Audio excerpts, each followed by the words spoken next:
Hello friends, कैसे हैं आप। आज का जो हमारा टॉपिक है जो हम लोग कवर करेंगे वो है फेडरल स्ट्रक्चर के ऊपर। फेडरलिज्म आपको पता है, जैसा आपने कॉन्स्टिट्यूशन जब पढ़ा होगा उसमें होगा कि ये अलग अलग फॉर्म ऑफ गवर्नमेंट होता है। ये सेंट्रल लेवल पे हो सकता है, स्टेट लेवल पे हो सकता है। तो फेडरल स्ट्रक्चर वो पूरा एक स्ट्रक्चर है जिसपे अलग अलग टाइप का गवर्नमेंट होता है at centre, state as well as at the local level. मतलब कि म्यूनिसिपैलिटी हो गया या आपका पंचायत हो गया। तो उसी में अलग अलग जो टॉपिक है, एक तो फेडरलिज्म एज अ होल समझना होगा, उसके बाद जो वन नेशन वन लैंग्वेज का जो इशू है, फिर रिफॉर्म इन सेवन स्केड्यूल, फिर उसके बाद गवर्नर और स्टेट रिलेशंस, फिर सीबीआई और स्टेट, ये सारे जो टॉपिक्स हैं जैसे inter state border dispute, inner line permit, special category status और जो दिल्ली का इशू है, तो ये सारे फेडरलिज्म से ही लिंक करते हैं। तो चलिए स्टार्ट करते हैं एक एक करके ये सारे टॉपिक्स। तो पहला है आपका फेडरलिज्म एज अ होल। तो फेडरलिज्म एज अ होल अगर देखोगे तो पहले तो इसमें बताया गया है कि फेडरलिज्म जो है वो डिस्ट्रीब्यूशन ऑफ पावर को रेफर करता है, जिसमें जो पावर है वो डिवाइड की जाती है बिटवीन टू और मोर लेवल ऑफ गवर्नमेंट। जैसा मैंने कहा कि नेशनल लेवल पे हो सकता है, वो स्टेट लोकल लेवल पे भी हो सकता है। इसका फीचर है कि इसमें कॉन्सेंट चाहिए होता है बोथ लेवल, मतलब कि स्टेट लेवल का भी कंसेंट चाहिए और सेंट्रल लेवल का भी। इसमें financial autonomy, twelve objective, two और मोर टायर ऑफ गवर्नमेंट, ये सारे इसके फीचर्स हैं। अगर इवोल्यूशन अगर आप देखो तो ये आपका प्री इंडिपेंडेंस टाइम से स्टार्ट होता है। गवर्नमेंट ऑफ इंडिया एक्ट जो 1935 था वहाँ से लेके फिर पोस्ट इंडिपेंडेंस लेवल पे जब आप देखोगे तो 1952 और 67 के बीच में आपको वन पार्टी रूल यानी कि कांग्रेस का डोमिनेंस दिखेगा, जो कि स्टेट और सेंटर दोनों लेवल पे कांग्रेस का रूल था। सेकंड, फिर एक्सप्रेसिव फेडरलिज्म या कन्फ्लिक्चुअल फेडरल डायनामिक्स, जिसमें कि देखा गया कि सेंट्रल लेवल पे तो कांग्रेस है लेकिन स्टेट लेवल पे आपका स्टेट गवर्नमेंट है। उसी तरह थर्ड फेज में मल्टी पार्टी फेडरलिज्म और फोर्थ फेज में रिटर्न ऑफ डोमिनेंट फेडरलिज्म, जो कि अभी हम लोग देख रहे हैं बीजेपी के फॉर्म में या एनडीए के फॉर्म में। अब बात है कि फेडरलिज्म जो है आपका इसका एक तो वीकनिंग फॉर्म दिखेगा और दूसरी तरफ उसका एक काउंटर बैलेंसिंग कि नहीं, फेडरलिज्म वीक नहीं हो रहा है। ये दोनों फैक्टर्स आपको देखने पड़ेंगे। तो पहला तो है कि जहाँ पे दिख रहा है कि ज़्यादा सेंट्रलाइजेशन हो रहा है और जो सेंटर है वो स्टेट का पावर लेते जा रहा है। उसमें है जैसे कि अभी कई बार दिखता है कि कॉन्करेंट लिस्ट के ऊपर अल्टरकेशन होता है। देखिए, जो नॉर्मली होता है आपका जो कॉन्करेंट लिस्ट है उसमें पहला जो पावर होता है वो यूनियन का होता है, उसके बाद स्टेट का होता है। तो उसमें फिर अभी रिसेंटली जो देखे गए हैं एग्जांपल, जैसे दिल्ली में हुआ, दिल्ली में जिस तरह से गवर्नर के पास ज़्यादा पावर चला गया एलजी के पास, दिल्ली के एलजी के पास, और जम्मू कश्मीर को जैसे जिस तरह एक स्टेट से यूनियन टेरिटरी में कन्वर्ट कर दिया गया। और उसी तरह फार्म लॉज के ऊपर, जो कि देखिए जो फार्मिंग है, जो एग्रीकल्चर है वो स्टेट सब्जेक्ट है, लेकिन जो सेंट्रल लेवल पे इस पे लॉ बना। उसी तरह रीजनलिस्ट डिमांड में भी इंक्रीज हो रहा है। ठीक है, एक तरफ तो सेंट्रलाइजेशन देखा जा रहा है, दूसरी तरफ रीजनल डिमांड में भी इंक्रीज हो रहा है। सेशनिस्ट टेंडेंसीज बढ़ रहे हैं। जो रीजनल पावर्स हैं, जैसे कि तीस्ता के केस में हमने वेस्ट बंगाल में देखा कि किस तरह से वेस्ट बंगाल ने बांग्लादेश के साथ रिलेशनशिप पे असर किया। उसी तरह तमिल का जो केस है श्रीलंका में, उसमें आपका तमिलनाडु का रोल दिखेगा। तो इस तरह से अलग अलग स्टेट्स का भी रोल हम देख रहे हैं एट फॉरेन लेवल। तीसरा है कि जिस तरह से गवर्नर का के ऑफिस का मिसयूज़ होता है, या फिर इकोनॉमिक इनकम्पेटिबिलिटी, मतलब जिस तरह से जीएसटी के बाद जो स्टेट का रेवेन्यू पावर था वो कम होते गया। फिर developmental narratives like one nation one market, इस तरह के जो नैरेटिव्स आ रहा है, तो ये कहीं ना कहीं स्टेट का पावर तो कम करेगा और जो सेंट्रल का रोल पावर दोनों बढ़ाएगा। उसके बाद फिजिकल रिलेशन जो इस तरह का यूनियन और स्टेट गवर्नमेंट का, चाहे वो नीति आयोग का हो या जीएसटी का हो, तो इसमें दिखता है कि किस तरह से जो फेडरलिज्म है वो वीक हो रही है।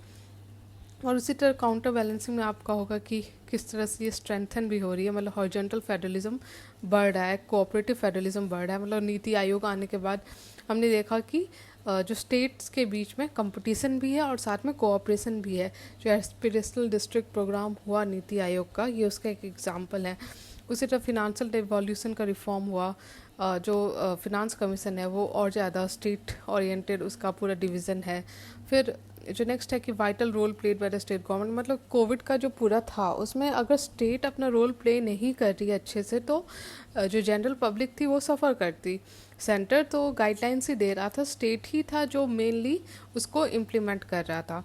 फिर नेक्स्ट है कि जो जिस तरह से नीति आयोग और जीएसटी काउंसिल में एक फेडरलिज्म का बेटर फंक्शनिंग दिख रहा है, तो कहा जा रहा है कि उससे जो फेडरलिज्म है वो उल्टे और ज़्यादा स्ट्रॉन्ग हो रहा है, ना कि वीकन हो रहा है। तो रिफॉर्म्स हमें क्या क्या लेने चाहिए, तो इसमें आपका यही होगा कि जो 7 स्केड्यूल है उसका जो डिस्ट्रीब्यूशन ऑफ पावर है उसको रीलुक करने की ज़रूरत है। साथ में जो नीति आयोग या जो भी ऐसे इंस्टीट्यूशन है जैसे इंटर स्टेट काउंसिल उसको बेटर यूटिलाइज करने की ज़रूरत है। गवर्नर का ऑफिस को, जैसा कि सरकारी और पूंजी कमीशन जो था, जो जिसको आप कोट करना चाहिए आपको हर एक आंसर में जो फेडरलिज्म रिलेटेड है, तो उसने भी कहा था कि हमें गवर्नर के पोजीशन को और ज़्यादा इम्पार्शियल करने की ज़रूरत है, ऐसे स्टेप्स लेने चाहिए ताकि ये इम्पार्शियल बने।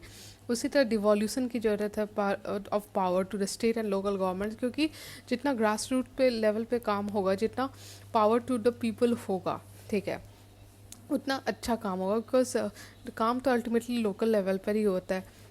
ऊपर से गाइडलाइंस आ सकते हैं, फंड्स आ सकते हैं, लेकिन काम तो जो ग्रास रूट लेवल है उस पर होना है। उसी तरह एक one size fit all model के बजाय हमें फ्लेक्सिबल मॉडल रखना चाहिए फेडरलिज्म में, क्योंकि देखिए जो कुछ डेवलप्ड स्टेट्स हैं जैसे कि साउथ के हो गए केरला, या जो बाकी डेवलप्ड है जैसे गुजरात है, उसका अलग रिक्वायरमेंट है, उसके अलग नीड्स हैं। लेकिन उसी तरह जो कुछ गरीब स्टेट्स हैं जो अभी डेवलप हो रहे हैं उतने डेवलप नहीं है, जैसे झारखंड हो गया, उड़ीसा हो गया, बंगाल हो गया। तो ऐसे सब स्टेट्स के लिए जरूरी है कि हम one size fit all model के बजाय फ्लेक्सिबल मॉडल रखें ऑफ फेडरलिज्म। तो इस तरह से हमने फेडरलिज्म का जो हर एक एस्पेक्ट है वो कवर कर लिया।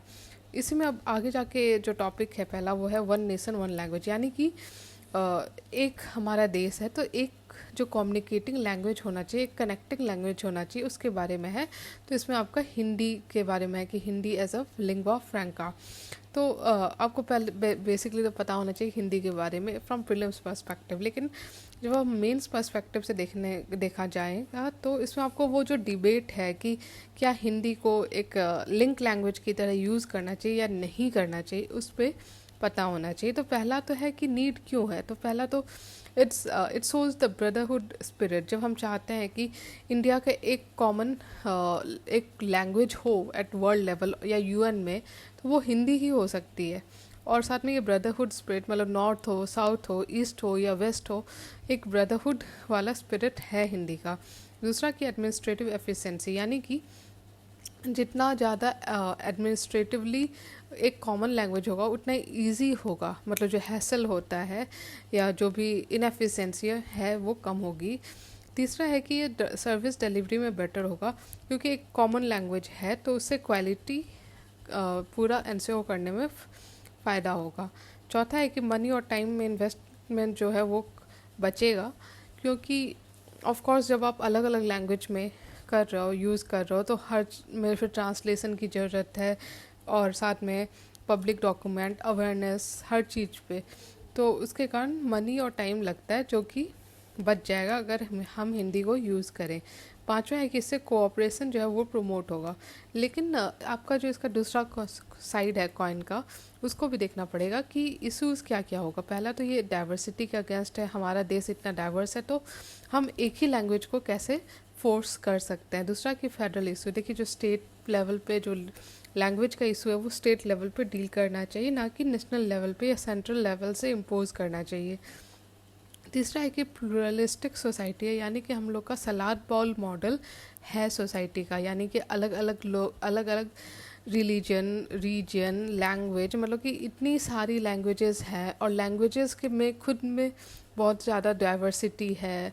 अवधी से लेके ब्रज भाषा से लेके अंगिका से लेके आपका हिंदी में भी बहुत सारे सब पार्ट्स मिलेंगे। तो इतने प्लूरलिस्टिक सोसाइटी में एक लैंग्वेज का दबदबा मुश्किल है। उसी तरह नेक्स्ट है कि सेशनिस्ट टेंडेंसी या सन ऑफ सॉइल मूवमेंट को इस तरह से और ज़्यादा बूस्ट मिलेगा।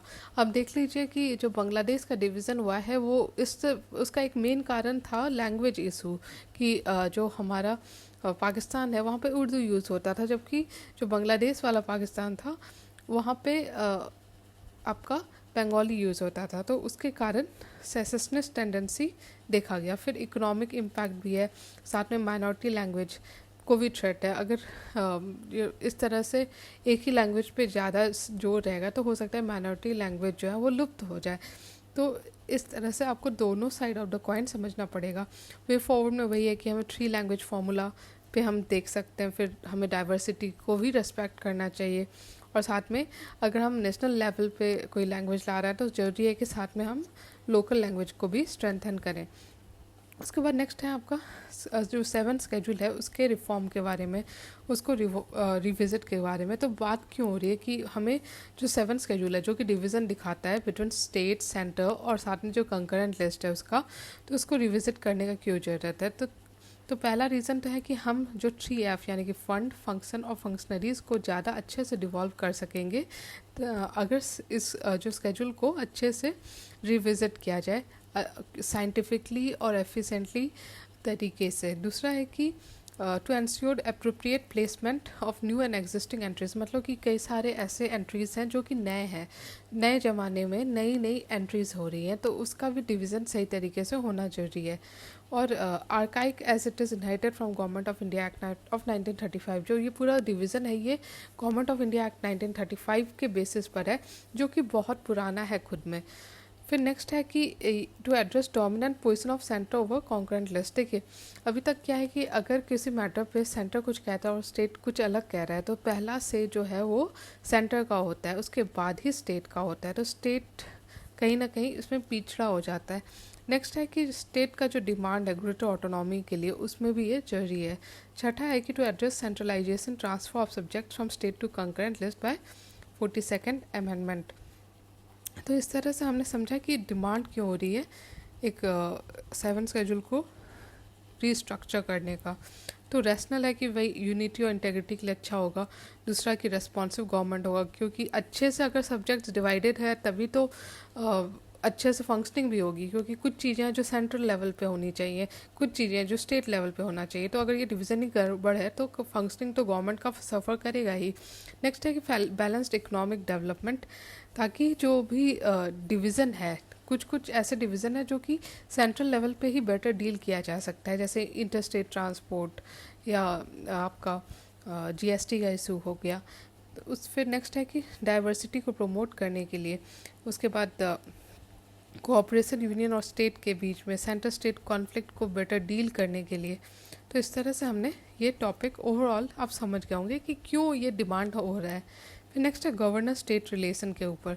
गवर्नर स्टेट रिलेशन, देखिए गवर्नर का जो इशू है वो बार बार आता रहता है न्यूज़ में, क्योंकि सेंटर जो है कहीं ना कहीं गवर्नर को एज ए टूल यूज़ करता है अगेंस्ट स्टेट। अगर कोई भी मोशन ऑफ कॉन्फिडेंस होता है, जैसे कि महाराष्ट्र में हो गया अभी रिसेंटली का, या बाकी भी स्टेट्स में, तो कहीं ना कहीं देखा गया है कि स्टेट को फील होता है कि जो गवर्नर है वो एज अ टूल यूज़ हो रहा है बाय द सेंटर। जबकि अलग अलग कमीशन बने हैं फ्रॉम टाइम टू टाइम, जैसे सरकारिया कमीशन हो गया या पूंची कमीशन हो गया, जो जिन्होंने कहा है कि हमें ऐसा गवर्नर चाहिए जो कि इम्पार्शियल हो, साथ में ऐसा गवर्नर हो कि जो कि स्टेट और सेंटर दोनों मिल के डिसाइड करें। तो देखते हैं कि गवर्नर और स्टेट के बीच में फ्रिक्शन क्यों है। पहला तो है कि जो अपॉइंटमेंट और रिमूवल प्रोसेस है वो उसमें कमी है। दूसरा है कि सिक्योरिटी ऑफ टेन्योर नहीं है, यानी कि गवर्नर सेंटर जब चाहे चेंज कर सकता है, बदल सकता है, हटा सकता है। तो गवर्नर एक कांस्टेंट प्रेशर में रहता है कि अगर वो सेंटर का ना सुने तो हो सकता है वो गवर्नर ही ना रहे। तीसरा है कि कोई टाइम लिमिट नहीं है for granting assent to a state bill. देखिए जो भी स्टेट का जो बिल होता है उसको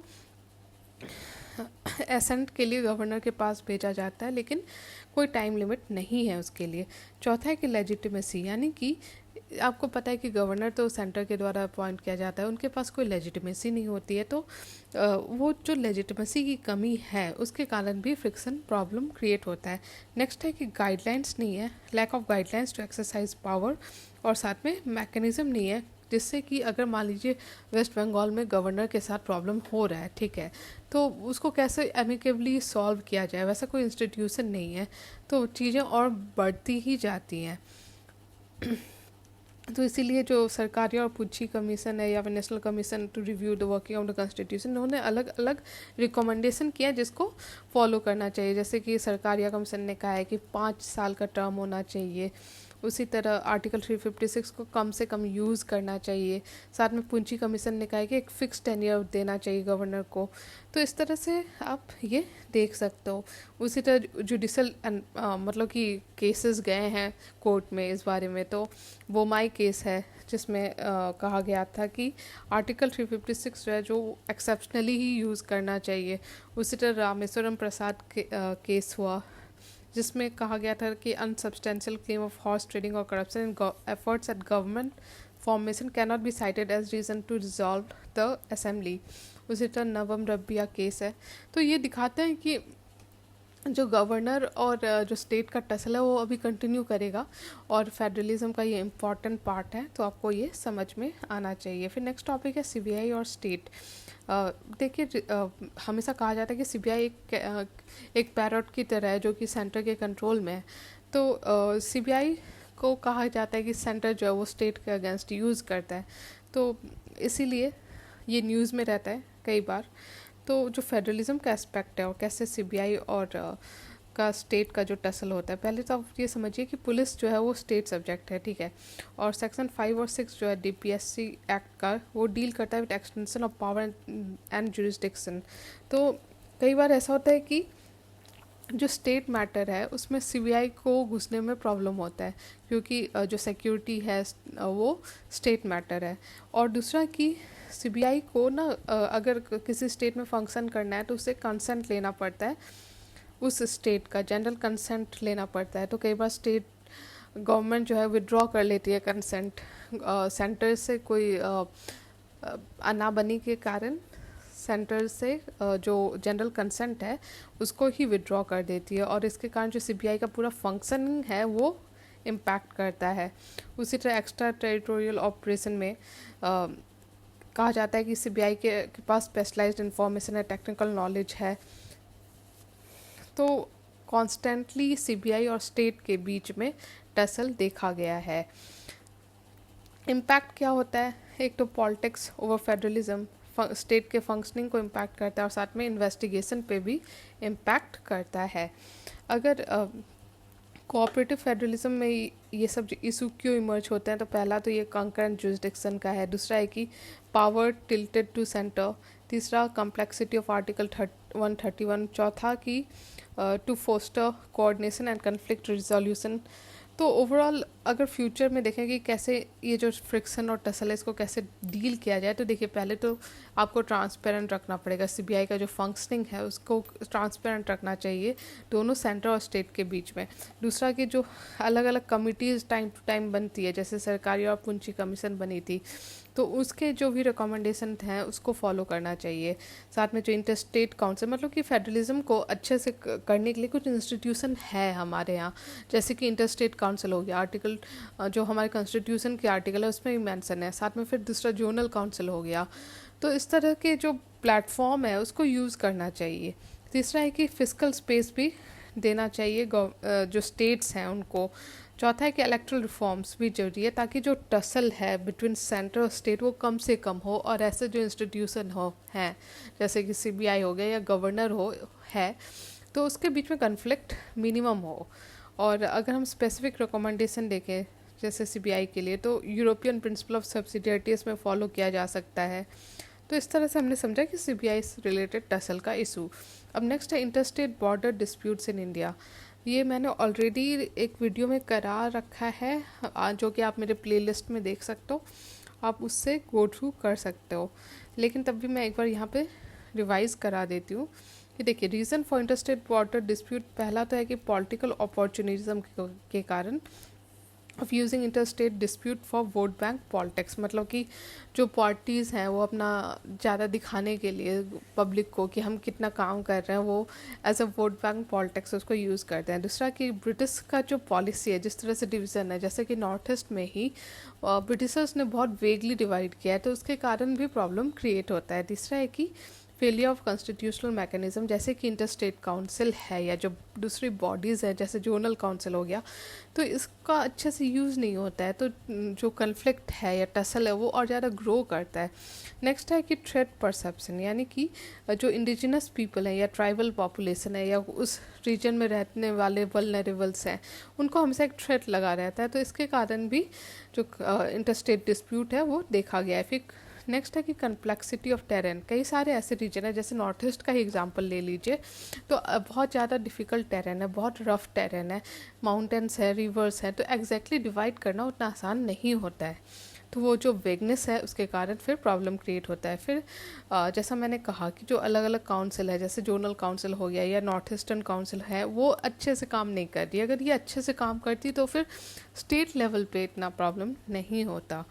तो देखा गया है कि असम जो है उसका मोस्टली सारे स्टेट्स के साथ जो उसके आसपास है उनके साथ किसी न किसी तरह का बॉर्डर का प्रॉब्लम है, जैसे कि असम नागालैंड डिस्प्यूट, फिर असम मिजोरम, असम अरुणाचल प्रदेश। उसी तरह मेघालय से असम ने रिसेंटली सॉल्व भी किया अपना बॉर्डर प्रॉब्लम। तो वैसे ही बाकी भी स्टेट्स के बीच में है, जैसे गुजरात, राजस्थान, कर्नाटक, केरला, ये डॉर्मेंट हैं लेकिन है। फिर उसी तरह एक्टिव में आपका हरियाणा, हिमाचल प्रदेश में।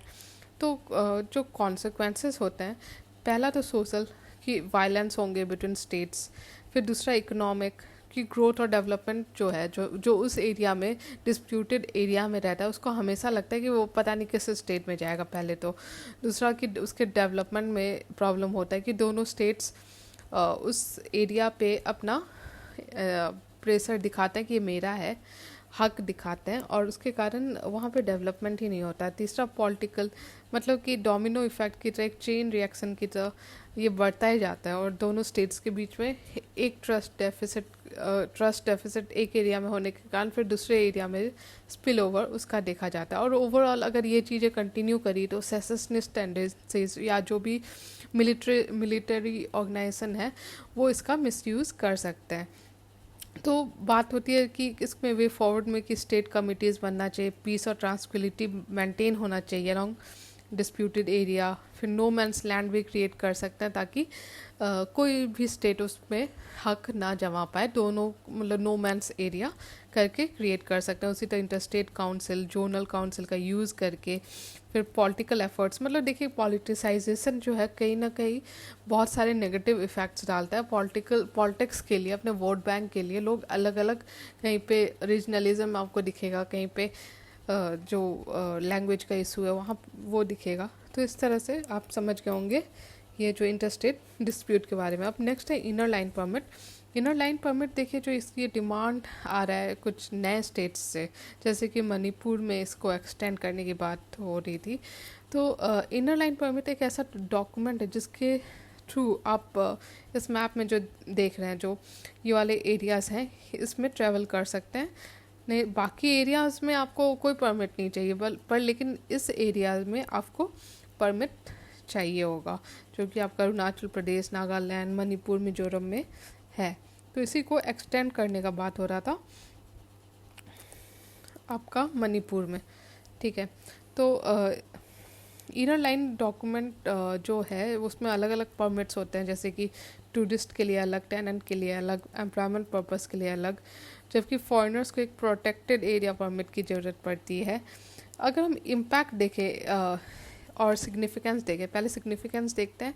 सिग्निफिकेंस तो है कि ये जो वहाँ के जो लोकल लोग हैं, ठीक है, उनको लगता है कि उनका जो कल्चर है, उनकी जो वैल्यूज़ हैं वो प्रोटेक्ट हो रही हैं इससे। दूसरा कि किसी भी तरह के बाहर के लोग आके वहाँ पे किसी तरह का एक्सीडेंट हो जाए या कुछ भी वैसा इनसेंसिटिव चीज़ हो जाए, उस चीज़ से ये बचाता है। तीसरा कि नेशनल सिक्योरिटी के लिए भी इम्पॉर्टेंट होता है, क्योंकि देखिए बहुत ये जो स्टेट्स हैं ये मोस्टली बॉर्डर स्टेट्स हैं, तो वहाँ पे जरूरी है कि हमारा नेशनल सिक्योरिटी भी मेंटेन हो। नेक्स्ट है कि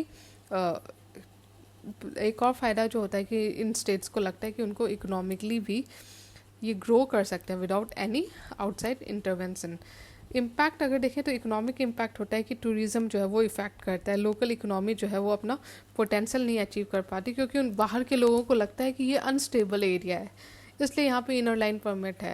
या फिर जो एक स्टेरियोटाइप या एक परसेप्शन बन जाता है इन सब एरिया का, वो बहुत नेगेटिव होता है। साथ में मोबिलिटी उतनी आसान नहीं होती। मान लीजिए कोई बिजनेस क्लास आके वहाँ पे सेटल होके कुछ करना चाहता है तो वो नहीं कर सकता। दूसरा कि एरर का स्कोप बहुत ज़्यादा होता है, फियर ऑफ मार्जिनलाइजेशन होता है। तो इस तरह से हमने ये भी टॉपिक समझ लिया। अब जो नेक्स्ट जो टॉपिक बचते हैं आपका, जो कि है स्पेशल कैटेगरी स्टेट्स, और साथ में जो दिल्ली का इशू है वो मैं नेक्स्ट वीडियो में कर लूँगी। आई होप आपको वीडियो अच्छा लग रहा है तो प्लीज़ लाइक कीजिए और मेरे चैनल को सब्सक्राइब कीजिए। Thank you.